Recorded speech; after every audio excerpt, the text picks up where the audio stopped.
Melawan nafsu, kunci tarekat, musuh terbesar dalam hidup kita. Bukan orang lain, bukan keluarga, bukan pekerjaan, bukan dunia luar. Musuh terbesar itu ternyata berdiam di dalam diri kita sendiri. Ia bernama nafsu. Dalam perjalanan tarekat, para guru sufi menjelaskan bahwa nafsu adalah dinding yang paling tebal antara seorang hamba dan Tuhannya. Apa sebenarnya nafsu itu? Nafsu bukan sekadar keinginan buruk. Nafsu adalah dorongan yang ingin selalu dituruti. Ia bisa baik, bisa buruk. Tetapi ketika ia menguasai hati, ketika ia memimpin langkah, saat itulah ia menjadi berbahaya. Para ulama sufi membaginya menjadi beberapa tingkatan. Nafs amarah, yang selalu mengajak pada keburukan. Nafs lawamah, yang mulai sadar, menyesal, dan memperbaiki diri.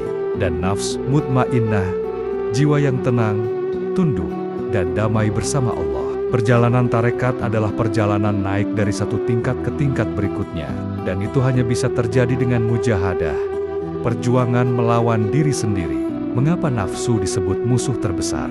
Karena ia sangat halus. Ia bisa menyamar menjadi alasan yang terlihat benar, padahal sesungguhnya menjerumuskan. Ia membuat kita sulit meminta maaf, sulit memaafkan, sulit menundukkan ego, sulit mengakui kesalahan.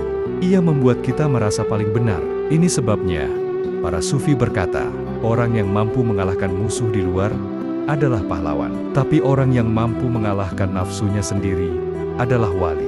Lalu bagaimana cara menundukkan nafsu? Pertama, sabar. Tidak semua keinginan harus dipenuhi. Latih hati untuk menunda, menahan, atau meninggalkan keinginan yang tidak bermanfaat. Ketika lapar mata, tahan. Ketika ingin marah, diam. Ketika ingin membalas, berpikir. Mujahadah bukan tentang menyiksa diri, tapi tentang mengolah diri. Kedua, mengurangi kesenangan berlebihan. Nafsu sangat suka sesuatu yang berlebih.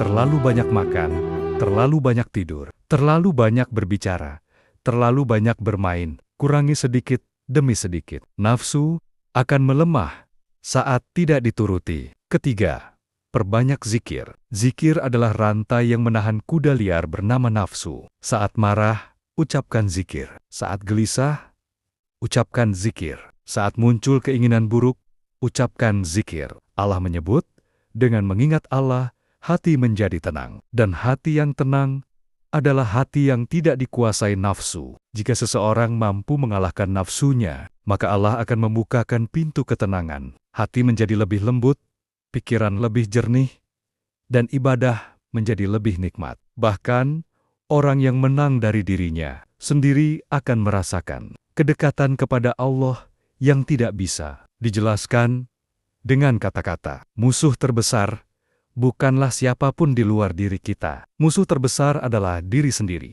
Dan kemenangan terbesar adalah ketika kita menang menghadapi nafsu. Inilah inti tarekat. Inilah kunci menuju jiwa yang bersih dan dekat kepada Allah. Semoga Allah memberi kita kekuatan untuk melawan hawa nafsu dan membimbing kita menuju jiwa yang tenang.